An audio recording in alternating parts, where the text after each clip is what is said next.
Le ta themi trosh, Shqipëria nuk është sot një vend i Bashkimit Evropian, pasi këtu nuk respektohen të drejtat e njeriut. Nga familja, pra brenda shtëpisë, por dhe nga shteti, policia dhe brenda qelisë. Ndryshimi mes regjimit shkuar dhe demokracisë është se në demokraci pakisa nuk shtypet dhe as persekutohet, por respektohet ose s'paku dëgjohet. Se pajtori nuk është pajtor edhe nëse para burgoset, bile edhe kur burgoset sërish ka drejtat e tij, edhe nëse është kriminal.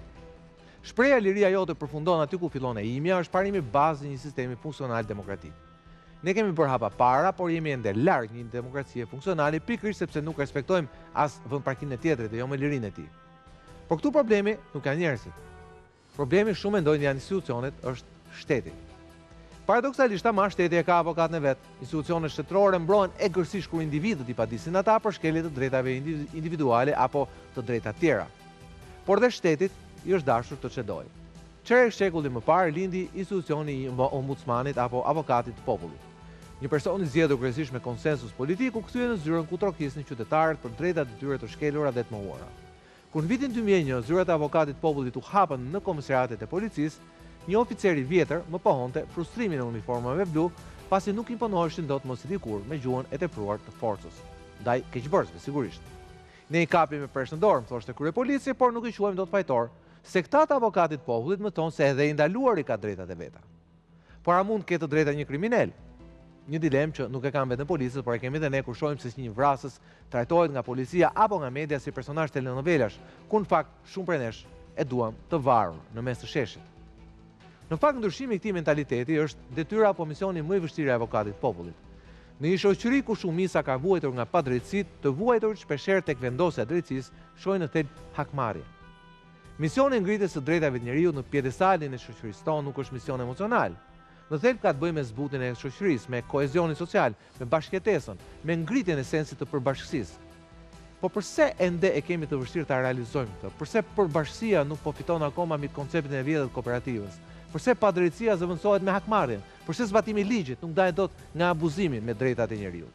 Përse në thelb në këtë vend ende nuk ka vend mundësia e një shansi të dytë? Për këto tema, kam ftuar sonte në emision avokatin e popullit në 25 vjetorin e ditëlindjes së tij, Sigla.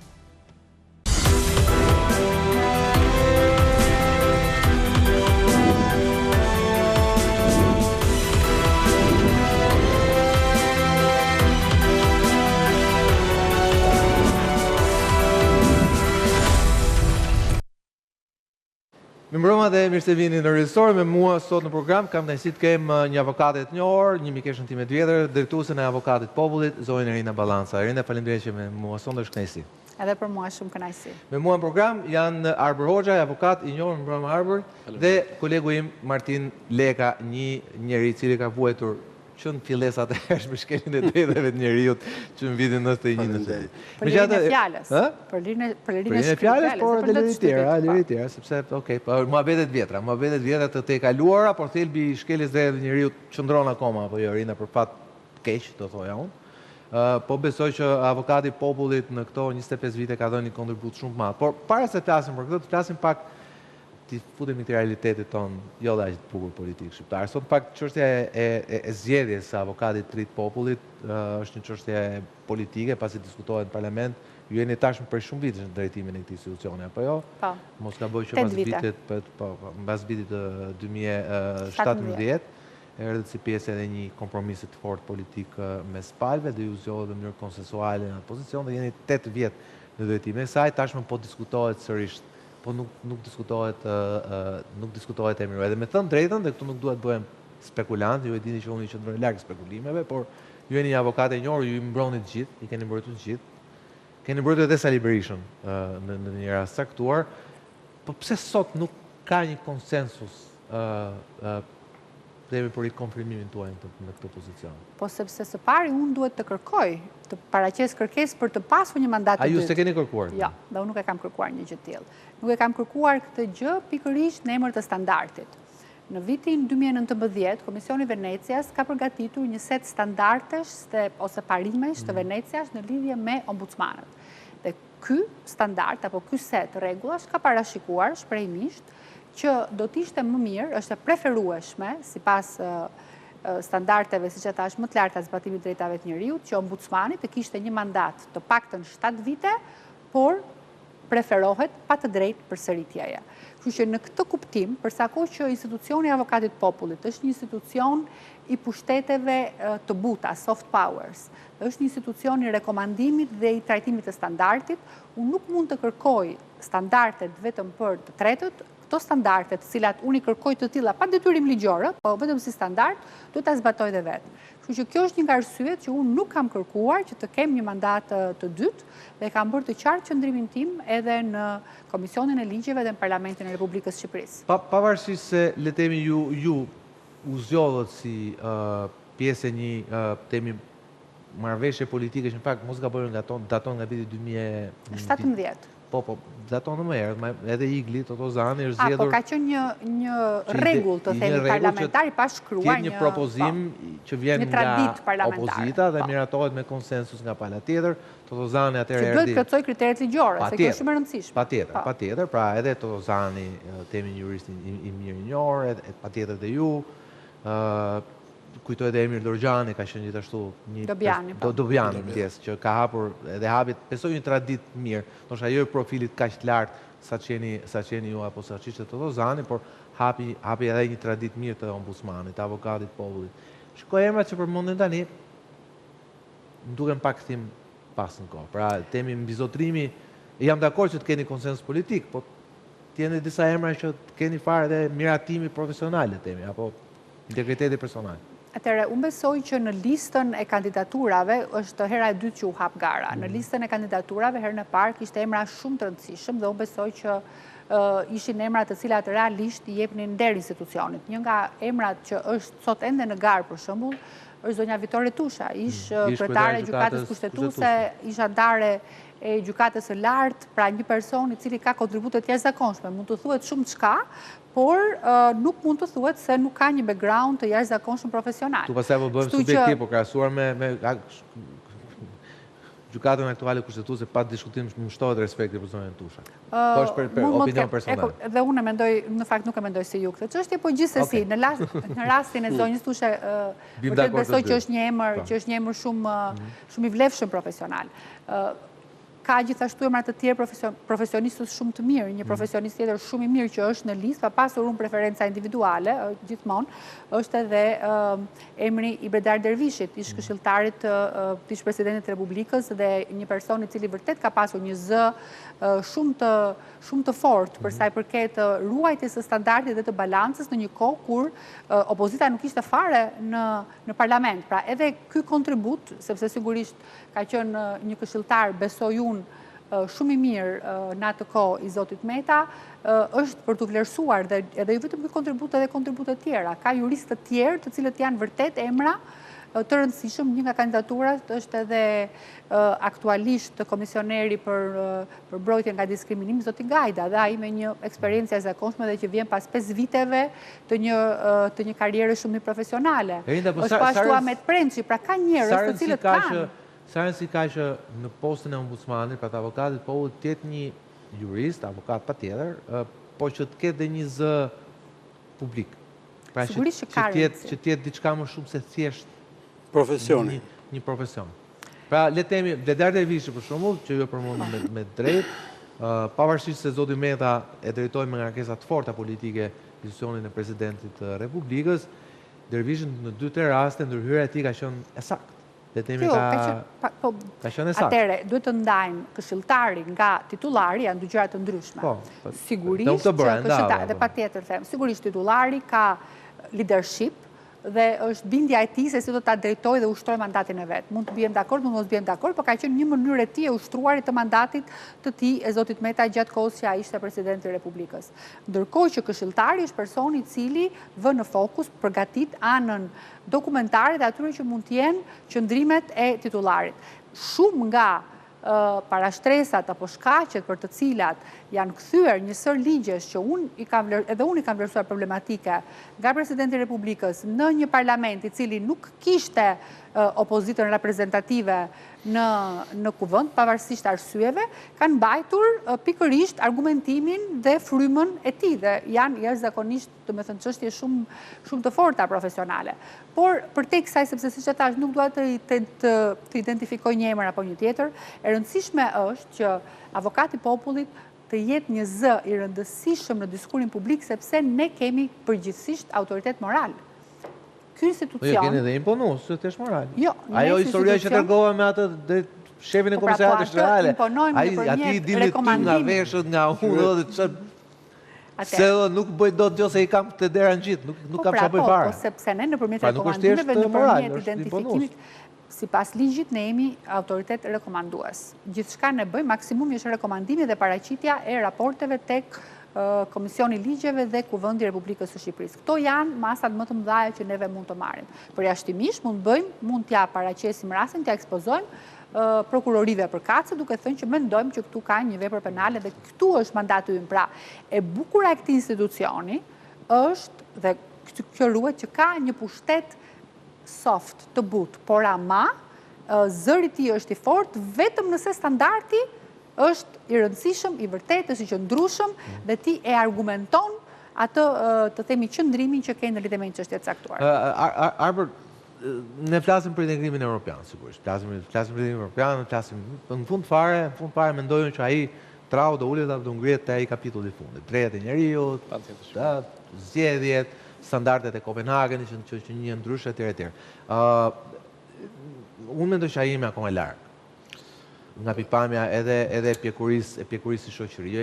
Aty jemi më afër se kurrë. Jemi më afër se kurrë. Ku jemi larg? Ku jemi larg atë? Konstatimi juaj është pjesërisht i drejtë.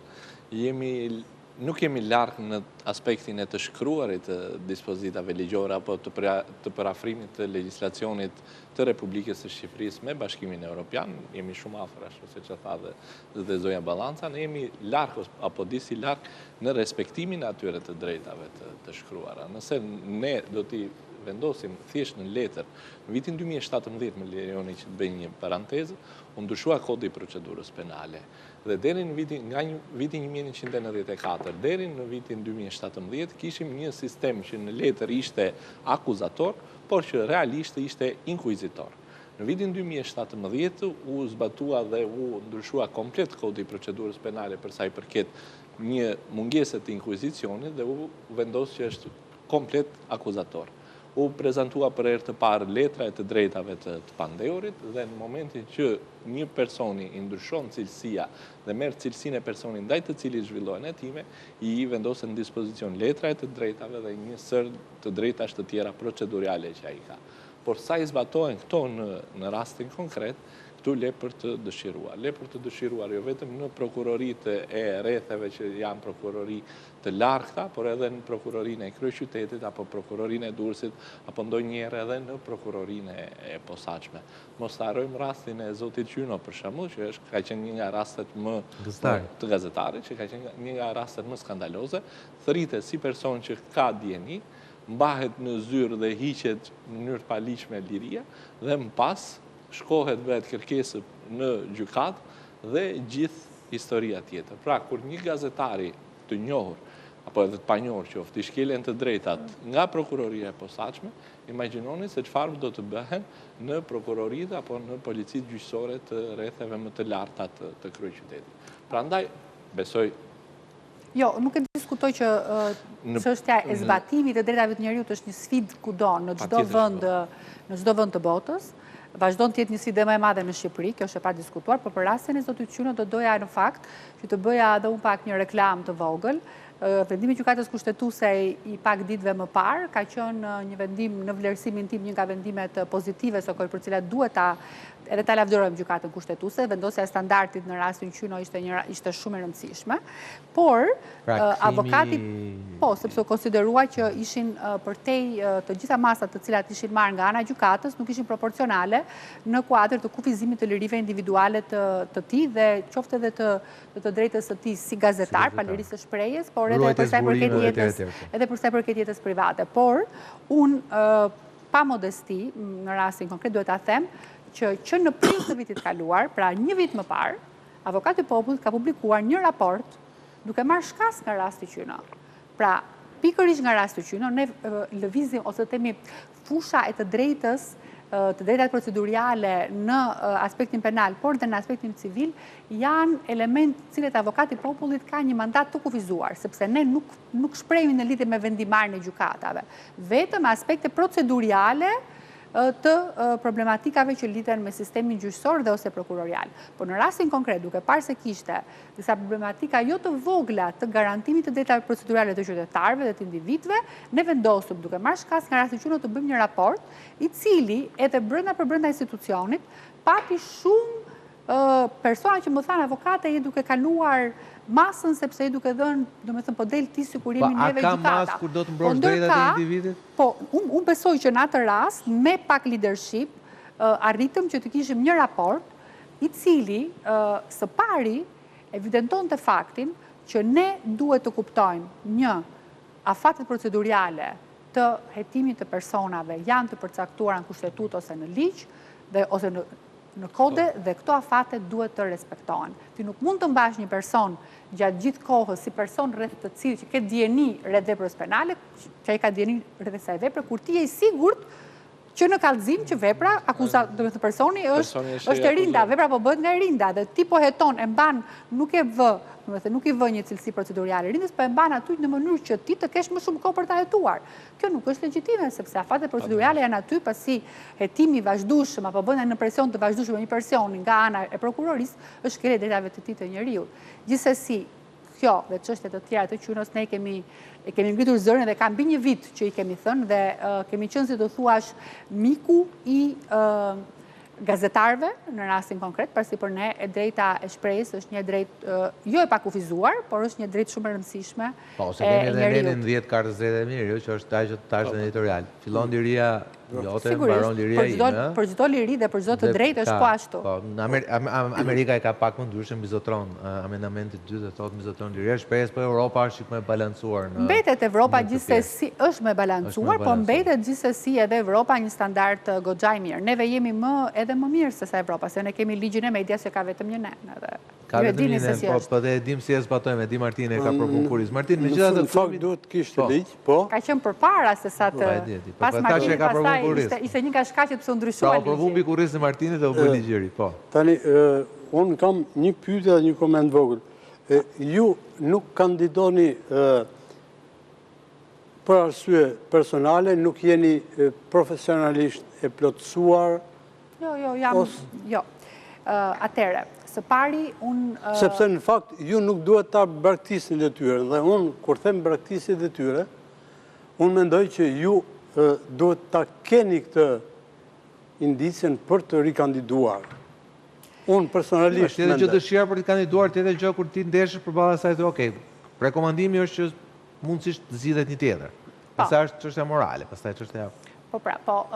Së pari unë që kur e kam marrë të detyrë, bashkë njemi me Arbrin jo, po bashkë njemi prekosh, unë kam lënë mjetën time profesionale, e kam lënë më një anë, pikërisht për faktin se e ndjeva, besova, se ishte përveç një përgjegjësi dhe nder shumë i madh për mua për të ushtruar një profesion, një detyrë kaq rëndësishme kushtetuese, po dhe një shërbim për vendin tim. Dhe që në herën e parë kam thënë që unë nuk do të kërkoj një mandat të dytë. Pra për mua ishin ato 5 vite, që është mandati kushtetues i avokatit popullit, 5 vite kontribut për në vlerësimin tim me modestin time për vendin tim.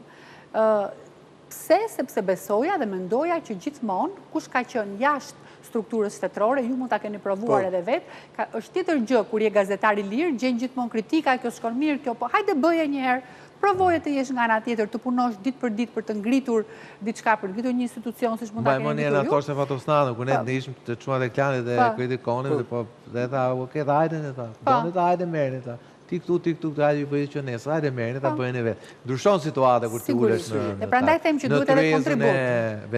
Duhet edhe kontribut dhe kjo ishte arsyeja që unë e pranova këtë detyrë si një shërbim edhe ndaj vendit, pa diskutim. Kam pasur një kënaqësi profesionale të jashtëzakonshme gjatë këtyre viteve.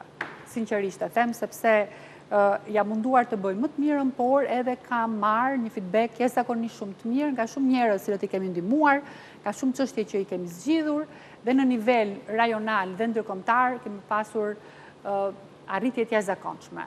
Ju përmendët rastin Qyno, që ta keni kontribut jo modest në zgjedhjen e saj. Mësoni dy raste, një rast të njohur dhe një rast totalisht anonim ku avokati popullit ka dhënë kontributin e tij në vitet që e drejtoni ju. Një rast anonim, nuk një person i tjerë që i bjen derës dhe thotë, ok, nuk di ku drejtohemi, po i bik kësaj derës, do të poezi të problemi. Atëherë, neve kemi çdo vit minimalisht 300 rekomandime të dërguara nga avokati popullit. Them 300 janë më shumë se sa një në ditë, dhe kur ne nxjerrim një rekomandim nga njerëzit cilët ne ndihmojnë. Ndërkohë, në çdo vit, po të hapni statistikat që ne tani e kemi dhe raportin me shumë statistika, po të hapni statistikat, midis në 5 vitet e fundit kemi filluar të masim edhe sa ankesa zgjidhim pa pasur nevojë për rekomandim. Pra vetëm fakti se hyn avokati popullit në fillon një hetim në lidhje me një çështje të caktuar, çështja zgjidhet. Dhe zgjidhet pa pasur nevojën për një rekomandim. Dhe këto janë të matshme, janë të raportuar në raportin tonë dhe janë midis 400, 500, 600, edhe 800 kemi pasur në një vit. Pra ja dalim që ta zgjidhim hallin dhe problematikën e këtyre njerëzve. Tha avokati me shumë të drejtë ndryshimet që u bën në standardin e drejtave të njerëzit me kartën të drejtave që duhet i komunikohet të gjithë personave që nga ndryshimi i kodit të procedurës penale. Por, avokati popullit kur erdhi, kjo karta gjithsesi nëpër komisariate u jep personave vetëm në momentin që u komunikoi akuza, pra kur kishte mbaruar çdo gjë, e kishin marrë në pyetje dhe gjithë të tjerat, pastaj merrte një deklarat që ju komunikua dhe karta të drejtave së bashku me komunikimin përfundimtar të gjendjes së tij. Sot po të shkojmë, karta e të drejtave është një dokument që jepet paraprakisht. Në momentin që hyn qytetari, ke drejtar të marrësh avokatin. Po, të tëra këto, përveç se janë të publikuar në muret e komisariateve, përveç se duhet t'i thuhen me zë nga policët persona në momentin në cilën ato dalohen apo arrestohen, të gjithë kush që hyn në komisariat, në momentin që regjistrohet, sot, mbas një këmbguljeje shumë të fortë të avokatit popullit për vite me radhë në rekomandimet vazhdueshme, ndonse nuk është detyrim në procedurën standarde të policisë së shtetit, jepet që në momentin që personi hyn. Kur ai hyn dhe regjistrohet, jepet dhe kjo letra dhe ne kemi gjetur letrën në xhep personave kur kemi vajtur për të bërë verifikimet paraprakisht. Avokat, është ky lloj ndërgjegjësimi tashmë tek individët? Edhe me ndërhyrjen edhe qoftë edhe të avokatit popullit, por edhe me një lloj, le ta themi, ndërgjegjësimi edhe të oficerëve të policisë gjyqësore, besoj që në 90% të rasteve që në momentin e parë që ndryshon cilësimi procedurial nga person që ka dieni apo dëshmitar, siç kuptohet në gjuhën popullore, me person që ndaj të cilit zhvillohen hetime, i jepet dhe letra e të drejtave. Jo, ja japin në fillim, avokat. Ja japin kur hyn në komisariat, i ndaluar, i shoqëruar, atëre ja jepnin edhe më parë kur ndryshonte cilësimi. Momentin që arrestohet apo ndalohet, patjetër që po. Ky është një standard i vendosur dhe s'ka asnjë diskutim. Por ajo që po diskutoja unë është momenti i dytë që është akoma më i rëndësishëm. Pra një person që sritet si person që ka dieni dhe gjatë hetimeve ndryshon cilësimi procedurial. Dhe ky është akoma më i rëndësishëm. Se ai që është ndaluar, besoj që duhet ta lësh avokatin atë moment se momentin e parë do thras avokatin dhe mbaron historia dhe ai nuk do të thotë asnjë gjë që mund të përdoret kundër tij ose ai që është i ndaluar. Por në një moment tjetër që është akoma më i rëndësishëm është momenti që shkon si dëshmitar dhe del si i pandehur. Dhe ky moment edhe këtu respektohet dhe ka vend për ta përgëzuar edhe avokatën e popullit. Megjithatë sfidë e madhe mbetet sigurisht reforma në drejtësi apo jo Martin përballë faktit që njerëzit duan vendoset drejtësia, ndonjëherë themi ti shikon dhe frustrimin e opinionit publik që thon pse gjëra po nga ana tjetër përballë janë dhe drejtat e individit, e personit që son akuzat. Sigurisht, po unë si fan si një shteti të fortë dhe sundimit të ligjit, unë mendoj që unë jam fansi një shtetit dobët, me thonë vërtetë. Dhe një individit fort. Jo, në kuptimin e ligjit, unë prandaj jemi të ndryshëm. Unë mendoj që përveç kësaj, unë mendoj që ka koha edhe për reformimin e institucionit të avokatit popullit.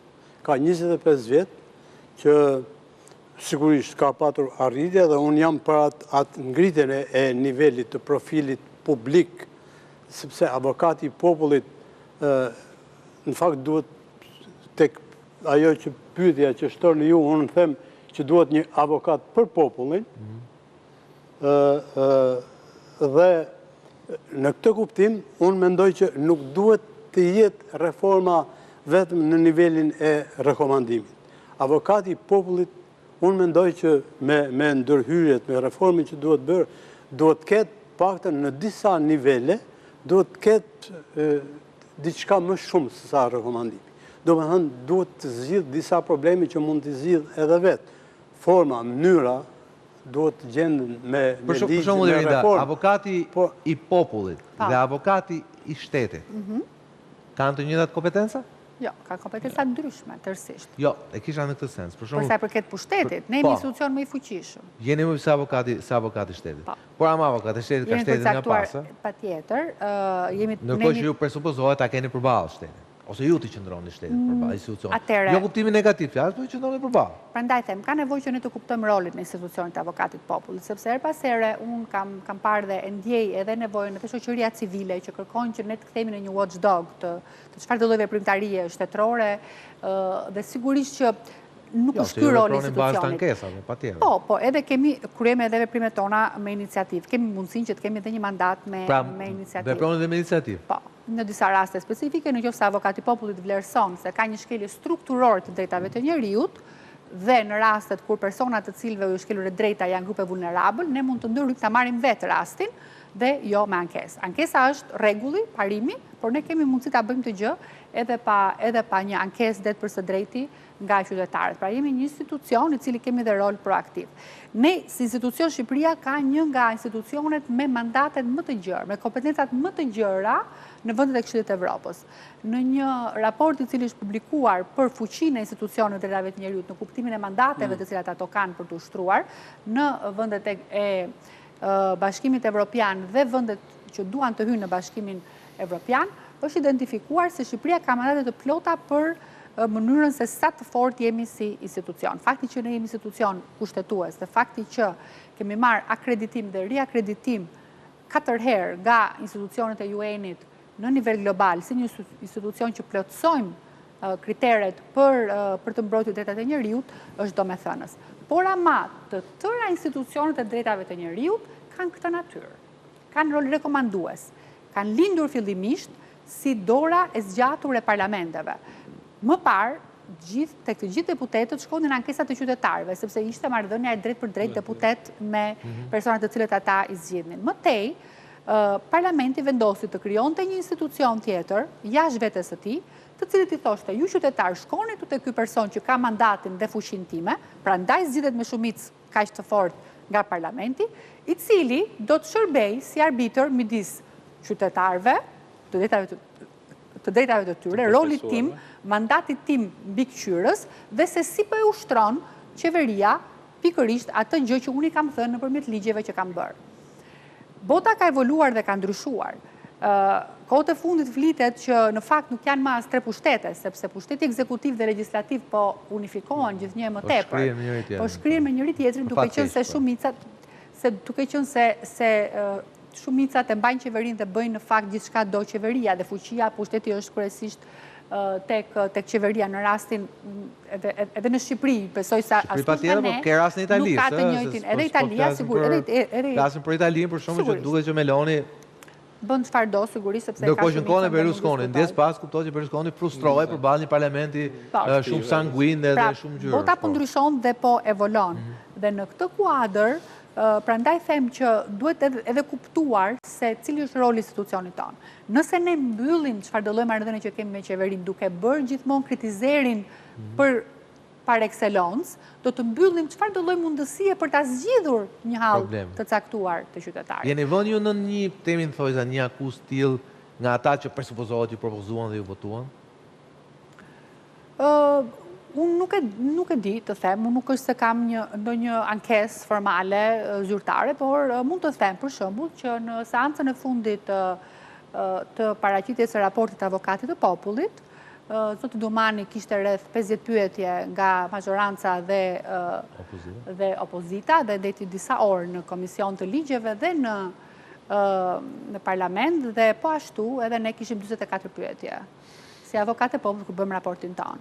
Pra, nuk është se duhet them që ka pyetje dhe sa më shumë kalon koha. Nuk keni shpëtuar, më thojza, dot nga... Po nuk shqetësohem fare. Unë jam shumë e lumtur që të më bëjmë pyetje pafundësisht, sepse kjo është puna ime. Nuk ka gjë më të mirë se sa të tregohet puna që ne kemi bërë përballë parlamentit. Sigurisht ata mund të pyesin për gjëra nga më të ndryshme që janë në report, që se kanë lexuar raportin, që mund të kenë edhe problematika të tjera, pa diskutim. Njerëz jemi gjërat, ata munduan një gjë që unë nuk e kam fare në mandat, për shembull, nuk kam mandat faktikisht avokati popullit për ta sqaruar, nuk ka mandat mbi shumë pak gjëra. Presidentin e Republikës, kryetarin e Këshillit Ministrave, nuk kemi mandat. S'kemi drejt marrë makesa ndaj tyre dhe urdhrave ushtarak të ushtrisë, të forcat armatosura. Urdhrat e tjerë, të administrativ, të me thënë në lidhje me të drejtat e ushtarakëve, të tjerë ne kemi mandat për t'i verifikuar dhe për të parë nëse janë përputhje me liritë e qytetarëve. Tani, mendoj e ti, unë kam parë, edhe gjatë fushatës elektorale, njerëz të cilët frynin një duft të tmerrshëm ndaj meje dhe ndaj institucionit që pse nuk ndalonim ne kryeministrin të kishte një gjuhë papërshtatshme. Për shembull, kjo më duket të japësh ti dikujt, të presësh nga dikujt që të ketë një mandat që nuk e ka. Po, se kanë ditur këtë që sapo thatë, që s'keni kompetencë ligjore apo mandat ndaj kryeministrit. A ka pa njëri ndonjë avokat popullit ta bëj në ndonjë vend? Asnjëherë. Dhe atëherë kur avokatët e popullit kanë qenë figura shumë aktive, ose profil të lartë politik. Jo, kur kanë qenë figura shumë aktive në kuptimin që kanë krijuar konflikte të hapura me ekzekutivin, është treguar që puna e tyre ka shkuar për keq. Sepse nëpërmjet standardit, mirëkuptimit, vendosjes së pikave të kontaktit, arritjes së një konsensusi, arritjes së konsensusit sot, vazhdimit të një çoje për ta çuar një çështje edhe më përpara nesër, dhënies së një interpretimi të ri, mund të arrihet të bëhet shumë më tepër punë në mënyrë konstruktive, sesa duke pasur gjithmonë një përballje dhe një konflikt të hapur. Sigurisht që në rekomandimet tona janë aty. Unë jam shumë krenare dhe këtë e them për herë të dytë, po e them me pak modesti, por cilësia e rekomandimeve të avokatit popullit në ndër vite është rritur. Çështjet që trajtojnë, problematika që kemi, çfarë arsyetimi ligjor bëjmë për të dhënë një rekomandim caktuar. Pra këto janë të tëra gjëra që ne i kemi arritur me kohë. I kemi arritur me kohë pikërisht për të treguar ne bëm punën tonë, ne po përpiqemi të bëjmë dokumenta të arsyetuar, të mbështetur në standarde kombëtare dhe ndërkombëtare në praktikat më të mira të drejtave të njerëzit. Tani është administrata ajo që duhet të bëjë punën e saj. Por mbetemi ende me një numër rekomandimesh të zbatuara të avokatit të popullit ende të ulët. Kemi një numër goxha të ulët. Nga ana tjetër, për shembull, ka një shembull shumë të mirë që nuk konsiderohet shembull efektiv. Në një nga vendet e Ballkanit, në Serbi, rekomandimet e avokatit të popullit zbatohen në 92%. Dhe nuk e di, është një demokraci më e mirë Serbia se sa shumë dhe të tjera të Ballkanit perëndimor, nuk di të them. Tek ne sa zbatohen? Tek ne zbatohen diku ke 40% e rekomandimet e avokatit të popullit. Por kemi prap një pëlqyeshmëri shumë më të madhe, përveç SPAK-ut, tani na ka marrë të gjithëve gjithë fushën e betejës. Edhe në Austri është kjo pjesë, qëllimi është që të zbatohen sa më shumë rekomandimet, por për të pranuar kemi një nivel shumë të lartë. Mos pranimet, ose ata kanë drejtë edhe të mos i pranojnë rekomandimet fare, thotë nuk jam dakord. Kjo është një shifër e cila lëviz, shifra lëviz rreth 20%, po këtu dhe vendimet gjyqësore nuk zbatohen në 80% të veta, apo nuk pranohen. Me që folëm, sigurisht sfida e fortë është patjetër edhe reforma në drejtësi përballë dëshirës njerëzve për të vendosur drejtësi. Dhe sa më shpejt e përballë Europës, si e thotë, ndaloni pak, se edhe ata që janë burg apo para burgim kanë drejtat e tyre. Për këtë flasim më njëherë pas publicitetit.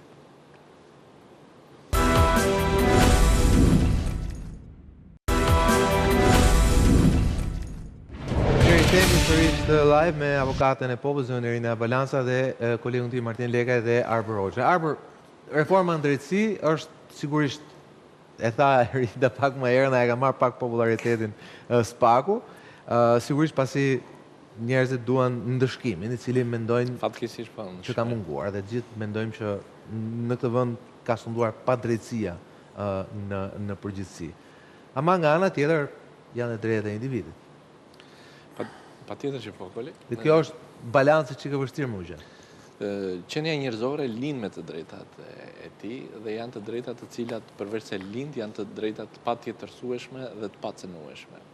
Momentin që qenia njerëzore bëri kontratën sociale e famshme e Jean-Jacques Rousseaus dhe një pjesë të sovranitetit të tij ja kaloi shtetit, sigurisht që shteti nëpërmjet mekanizmave të caktuar që janë Kushtetuta e Republikës së Shqipërisë, Kodi i Procedurës Penale, por edhe Konventa Europiane e Drejtave të Njerëzit, që barazohet me Kushtetutën e Republikës së Shqipërisë në hierarkinë e normave për sa i përket të drejtave dhe lirive themelore të saj, patjetër që qenia njerëzore lind me të drejta dhe këto të drejta do t'i vazhdojë të ketë edhe në momentin që do t'jetë në anën e kundërt të ligjit, pra të ligjit penal material, le ta themi. Dhe sigurisht që këto të drejta duhet të respektohen deri në maksimum.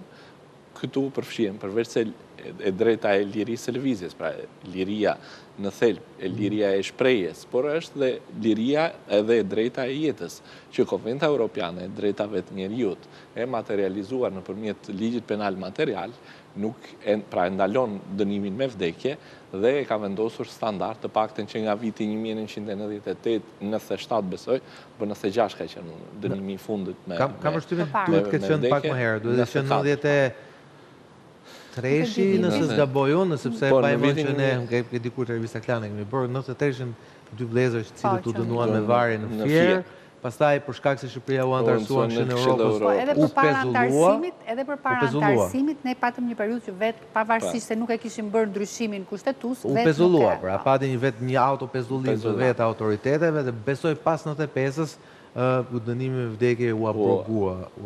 Deri në 98-ën ka qenë formalisht, po deri me ndryshime dhe me Kushtetutën e re pastaj u zyrtarizua. Po është abroguar nga 95-a, dënimi i fundit me vdekje ka qenë në 93. Kjo është pak përsigur. Me varje dy vëllezër në Fier. Përtej kësaj, patjetër që reforma në drejtësi ka prodhuar shumë gjëra të mira, po ka prodhuar edhe shumë gjëra të këqija, të cilat është nevoja dhe t'i themi në këtë panel të nderuar. Cilat janë ato? Reforma në drejtësi ka kolapsuar sistemin e drejtësisë. Ende dhe sot flitet për vakanca në sistemin e drejtësisë, vakanca në prokuroritë e rretheve, kur e thot prokurori i përgjithshëm në raportin e vitit 2024, që më shumë se 1/3 e prokurorëve dhe vakancave mungojnë, pra prokurorët në prokuroritë e rretheve, nga 3 që duhet jenë, janë vetëm 2 që bëjnë punën, 1 dhe mungon. Pra, vakancat në sistemin e drejtësisë kanë kolapsuar dhe në gjykata të mëdha dhe çështjet civile sot dhe kësaj dite, një seancë nga një tjetër duhet të paktën 4 apo 5 muaj apo edhe 6 muaj ka pasur raste të caktuara.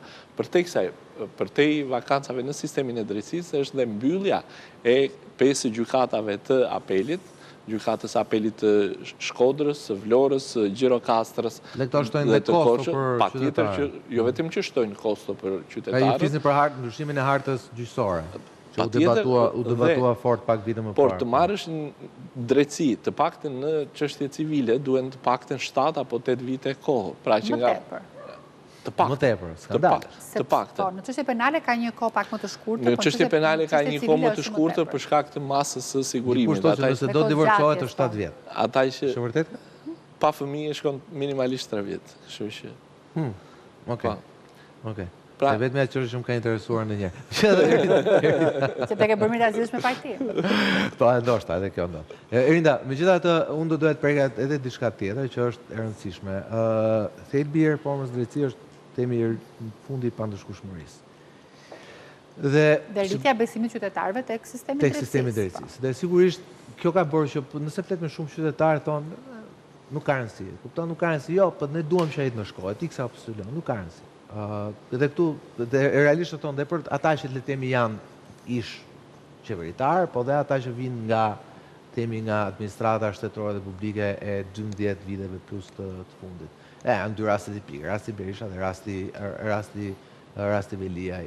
Te rasti Veliaj ka shumë dilema dhe pikpyetje, edhe me pame ligjore, edhe me pame e trajtimit drejtave të tij, si pandehur, ose më saktë si një person që mbahet në burg, që ai vetë avokatit i thotë që mbahet jo i pandehur, pra jo në akuza zyrtare, tek ideja që i kontrollohet e veprimtaria e tij edhe si paraburgosur, kufizimi i drejtave me takimin e tjerë. Pra në raste të tilla qa pozicioni, cili është pozicioni i avokatit Poll? Pasi çështja është ndërlikuar, keni përballë një opinion publik që mbështet SPAK-un, pa ma kemi nga ana tjetër dhe unë jam partizan i kësaj, nuk i drejtohem rasteve konkrete, por në përgjithësi unë jam partizan i asaj që demokracia është një vend ku pakica dëgjohet dhe respektohet dhe nuk kemi diktaturë për rajati që shumica shtyp pakicën. Po jo, në fakt demokracia do të thotë sundimi i shumicës me përjashtim ose me kufizimin e drejtave të njerëzit, sepse për ndryshe do të kishte jemi diktaturë pastaj. Po, sigurisht, sepse secili ose të themi, nuk themi është diktaturë, por do të jetë diktatura e shumicës. Shumica duhet ta vetë përmbajë veten dhe ku është kufiri janë pikërisht të justicializëm, pra ideja që mbizotron prokuroria mbi gjithçka tjetër. Do të thënë mendimi çdo kush i cili ka një mendim ndryshe do duhet që ti nënshtrohej drejt për së drejti vetë mendimit të shumicës. Pozicioni i avokatit popullit në lidhje me të tëra paraburgimet përgjithësi, jo vetëm me rastin konkret, është se duhen përdorur si mjeti fundit. Pra këtë e thot ligji, këtë e thot konventa, këtë e thot standardi. Heqja e lirisë së personit nuk duhet jetë rregulli, por përjashtimi. Liria e personit cënohet vetëm për shkaq atëherë kur ai është i dënuar me një vendim penal formës prerë dhe duhet vuaj dënimin. Ky duhet jetë rregulli. Përjashtimisht, thot ligji, mundet që persona të caktuar të mbahen për arsye shumë specifike, një nga arsyet është prishja provave dhe një tjetër po aq e rëndësishme është edhe rreziku i ikjes nga Shqipëria, po i ikjes nga dhënia e drejtësisë apo procesi. Kështu që Shqipëria fatkeqësisht vjen nga një kulturë, unë besoj e ka nga pjesa e kulturës diktatoriale, ne nuk ndryshuam në ndësinë e sistemit. Kemi pasur për vite me radhë një baraburgim të stërmbushur. Dhe vazhdojmë ta kemi, për fatkeq. E kemi përkeqësuar. Është thelluar vit pas viti, që ku kam marrë unë detyrën dhe deri më tash, numri të baraburgosurve ka ardhur duke u shtuar në sistemin tonë penitenciar. Arsyet janë të ndryshme, pra për te ashpërsimit një politike penale të ashpër, ne nuk ja kemi dalë që të kemi procese po aq të shpejta sa mund të kishim përpara. Reforma në drejtësi zgjati afatet dhe kohën e zhvillimit të proceseve gjyqësore. Po ashtu, një numër i madh prokurorësh dhe gjyqtarësh gjatë kësaj periudhës që fatmirësisht po përfundon tani, të rivlerësimit të gjyqtarëve dhe prokurorëve, përpiqeshin të ishin edhe më të zellshëm ose të mundoheshin të mos kishin asnjë lloj dyshimi të çfarëdo lloji se ata mund të ishin të përfshirë në korrupsion, por nga ana tjetër ata po cënonin po aq shumë ligjin sepse po shkelnin liritë e personave dhe ishin duke i futur personat në burkot apo po i mbanin, shkonin me masa shumë të ashpra, pikërisht për të përpjekur për të treguar që unë po zbatoj ligjin. Unë kam folur edhe me burimin SPAK, edhe me prokuror SPAK, i cilët më thonë shiko, ne zbatojmë ligjin. Po, ligji është i tillë. Mundësia ekziston, ligji ekziston. Por thotë ne ndryshojmë ligjin, ne jemi dhe ne më të butë, po ne jemi të detyruar të zbatojmë ligjin. Përdorimi masave nuk është detyrim për ta.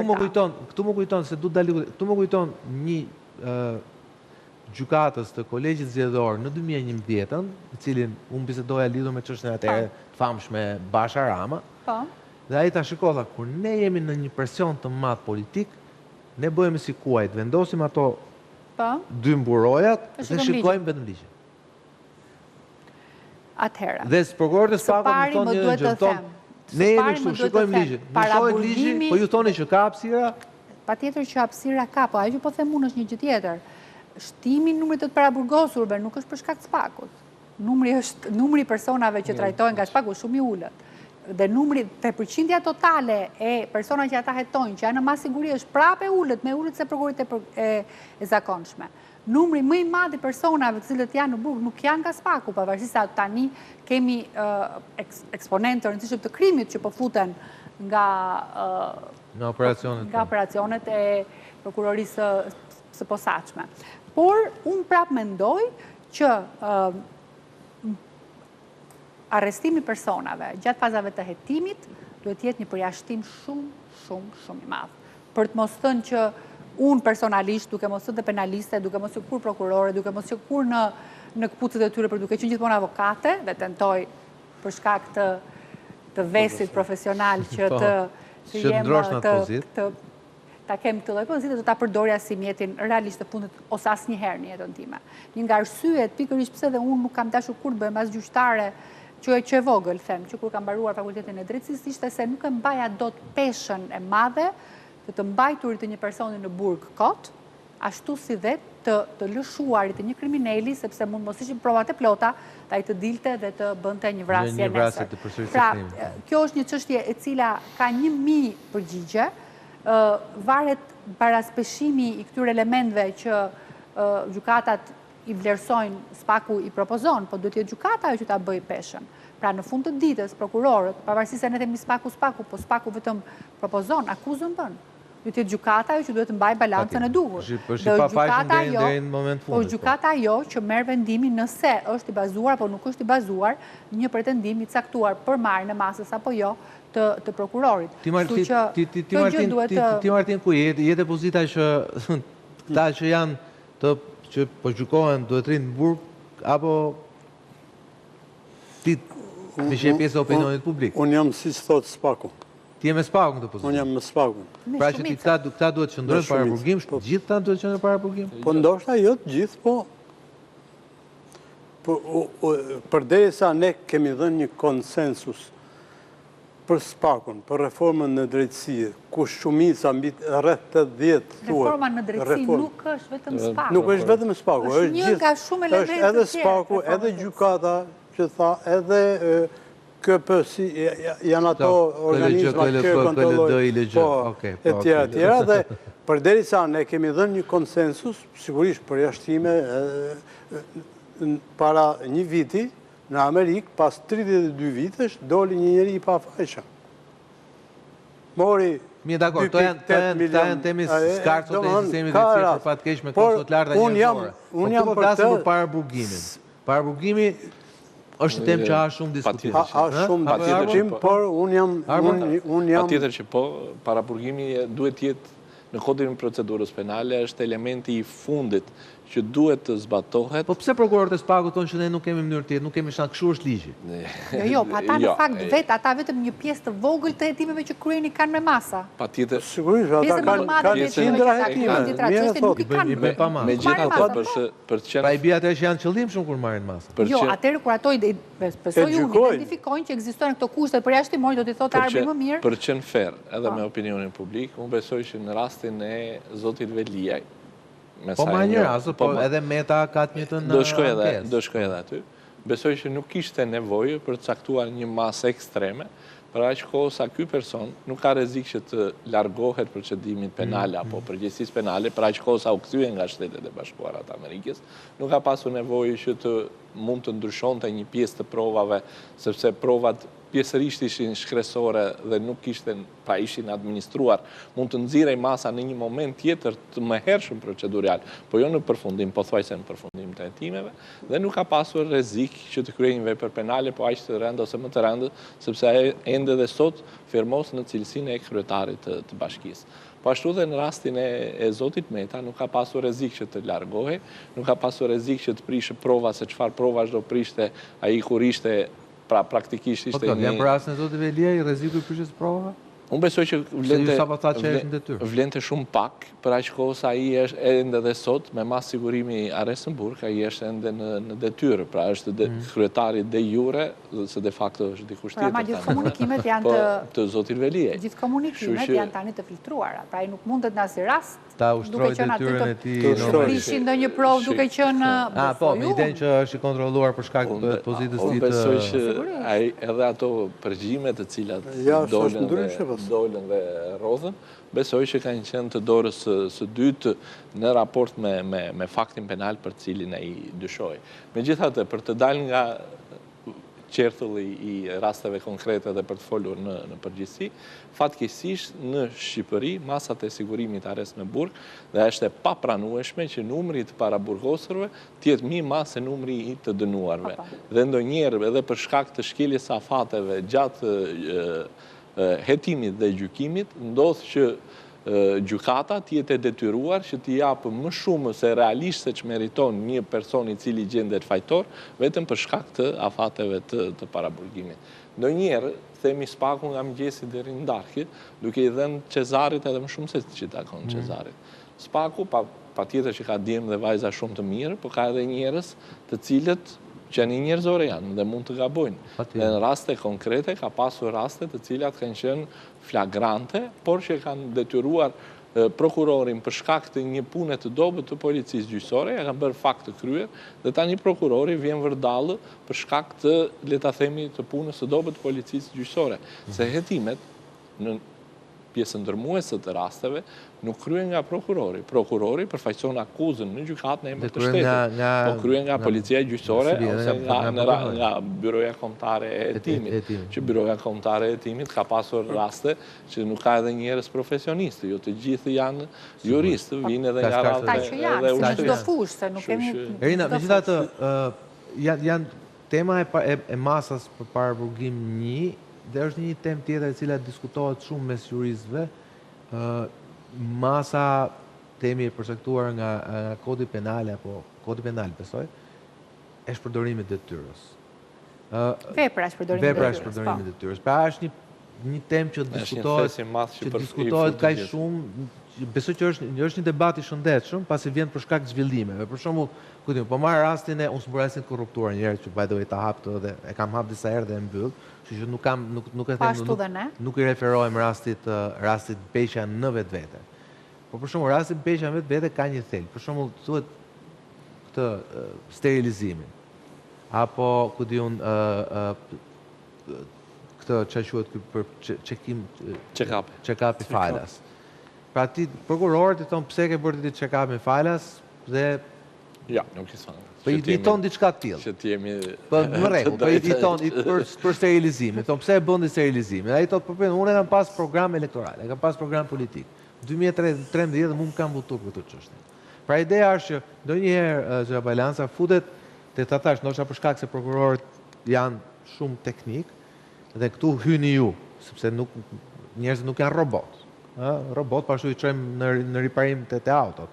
Njerëzit janë njerëz, kanë drejtat e tyre, kanë mënyrën e tyre si konceptojnë gjërat. Pra ideja është që ti thu tjetrit, pse e bër këtë gjë, quhet shpërdorim detyre, ai thotë nuk është shpërdorim detyre, por kjo është për këtë unë jam votuar për 1, 2, 3 gjëra. Dhe prokurorët ta quajnë shpërdorim detyre. Pra ideja e ri konceptimit të shpërdorimit detyrës. E di ta thash, edhe unë jam konfuz vetë kur e diskutoj, kur e shtroj këto, po me që ju jeni avokate, me që janë avokate popullit, pra a ka kompetencë institucioni i avokatit popullit të ndërhyj duke sugjeruar, duke rekomanduar edhe ndryshime kodin penal, kodin procedurës penale etj që lidhen, për shembull ju përmenda këto dy raste konkrete. Paraburgimin 1, shpërdorimi i detyrës 2. Nga pikpamja e ligjit e parashikimeve ligjore, Kodi i Republikës së Shqipërisë, i procedurës penale dhe kodi penal nuk kanë asnjë element të shtuar negativ vis-a-vis kodeve të tjera përse përket paraburgimit dhe aty funksionojnë tek ne nuk funksionojnë. Unë e thash, është çështje mentaliteti dhe është çështje fryme. Ja dhe ne jemi sot 4 veta dhe sot i Leka thotë unë dua të rinë në burg, që përpara se sa ato është çështje e frymës dhe e bindjes. Kjo është pritshmëria e shumë qytetarëve, sepse ditën e parë që një person akuzohet për një vepër penale, neve prezumojmë, jo vetëm prezumojmë fajtor, po duam ta shohim në burg. Prezumimi i pafajësisë as diskutohet, por ne duam ta shohim në burg. Ne çështjen e prezumimit të pafajësisë e kemi çuar deri në atë ekstrem, sa sot nëse del dikush shpif për ty, nëse ti nuk del ta kundërshtosh, i bie që ajo merret vërtet ajo gjëja aty. Dhe unë her pas here dal dhe flas dhe i marr njerëzit në telefon vetë sa them mos kujtoni se ndoshta on the record që ta thosh pak ka dalë, kjo është bërë publike se ka kundërshtuar. Pra ne kemi tërësisht ndryshuar barën e provës, qasjen dhe pritshmëritë që secili duhet ketë. Këtë duhet merremi asnjëri prej nesh, s'ka pse të merret me një njerëz i cili mund të hedhë kot një shpifje apo një gjë në rrjet, ose bëm një deklaratë publike në Facebookun e vet dhe pas 2 ditësh thotë, pse s'ka marrë masa avokati popullit për deklaratën time që bëra unë publike ke Facebooku im. Do me thënë, kemi arritur në një situatë e cila është shumë absurde. Por, për ta kthyer tek çështja e mentalitetit, mendoj se duhet të ketë. Së pari, ne duhet të pranojmë si shoqëri që nuk themi burgimi, nuk e ul fenomenin ose ulja e fenomenit përmirësimi një fenomeni caktuar nuk shkon në proporcion të drejtë me burgimin. Është provuar nga politikat penale më të ashpra, jo domosdoshmërisht të përmirësojnë situatën lidhur me një fenomen të caktuar, femicidi për shembull. Ka pasur gjithmonë rritje, megjithëse kuadri ligjor është përmirësuar, është rritur masa dënimit, veprat bëhen hetimet më të shpejta etj. Dhe prapse nuk kemi atë rezultatin që duhet ta kemi. Për rastin e paraburgimit, unë mendoj se kultura duhet të ndryshojë në mënyrë absolute. Ka shumë kërkesa nga Këshilli i Evropës lidhur me këtë çështje, edhe nga Bashkimi Evropian, sepse Shqipëria është ndër vendet me përqindjen më të lartë të personave në paraburgim në sistemin penitenciar, por edhe të personave të burgosur për 100.000 banor. Ne jemi pothuajse me njëherë mbas vendeve si Armenia, Azerbajxhani dhe Turqia. Pra, mendojeni nivelin e demokracisë tonë. Dhe ashtë më tepër që ne duhet të futemi në Europë.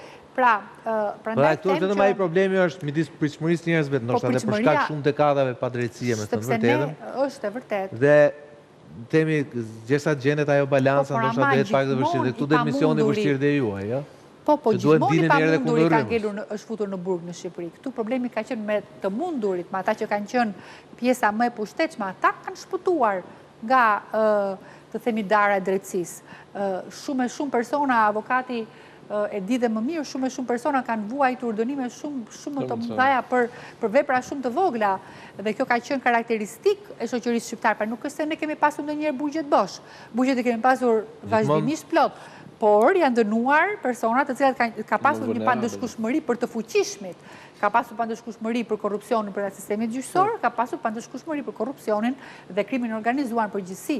Të dyja këto kanë filluar tani të kenë një trend tjetër që duket nga puna e bërë dhe besimi që neve po japim strukturave të posaçme. Unë vetëm që të mos keq kuptohem, dua të sari unë nga natyra humane, edhe unë nuk do isha bërë kur as prokuror as gjyqtar as asgjë.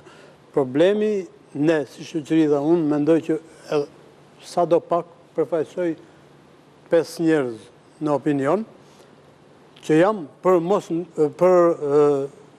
kulturën e ndëshkueshmërisë së politikanëve dhe zyrtarëve, sigurisht me të drejtë. Dhe nisur nga kjo, thash që unë i dua në burg. Dua në burg, për arsye se ne kemi patur një precedent shumë që s'na nderon paktën, as si shoqëri, as si drejtësi apo as si politik. Kemi një ish prokuror të përgjithshëm, të dënuar, që është jashtë shtetit, që nuk e vuan dënimin, kemi një ish zëvendës kryeministër të kërkuar nga drejtësia jashtë shtetit. Dhe prandaj them unë që duhet ky lloj kufizimi dhe a priori unë me gjithë defektet unë mbështes pakun pikërisht për këtë lloj kulture që duhet t'i ofrohet popullit. Se politikanët në këtë vend kanë bërë prapësia nga më të ndryshmet për 35 vjet, por i vetmi politikan i lartë, po themi, që është dënuar, që ka bërë 4 vjete gjysmë burg dhe është dënuar 12 vjet, është një njeri krejtësisht i pafajshëm, jo vetëm nga gjykata, po edhe nga opinioni e tjera. Prandaj unë them që sigurisht a priori e mbështes pakun, sigurisht ka probleme, mund të ketë sa të duash, por ne duhet të jemi të drejt, jo vetëm në gjykim, po edhe në gjithë mbështetjen që duhet të japim strukturave të drejtësisë të reja apo atyre që do të reformohen më tej. Dhe në fund deri me pakun apo me individin?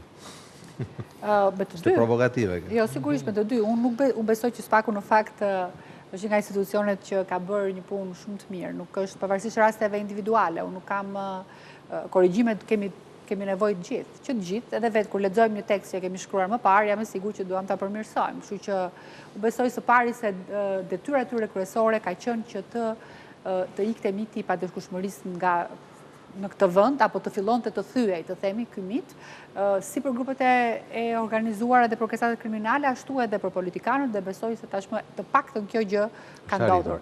A do t'ja dalim që të ndryshoj tërësisht shoqëria shqiptare dhe të mos jetë një shoqëri e varur nga korrupsioni, dhe kur them, unë mendoj që kjo është një nga varësitë më të mëdha që ka ky vend.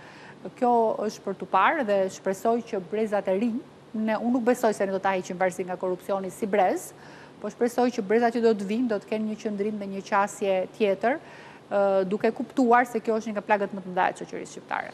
Rina Belanca, avokat e popullit, shumë faleminderit që më mësonte në rastin e ditëlindjes së institucionit tuaj, por jo vetëm. Faleminderit. Faleminderit. Faleminderit për Hoxhën, faleminderit Martin Legën, që disi që shëson në program. Ristori kthehej sërish nesër në orën 8. Deri atëherë nga Sokul Balla, natë mirë.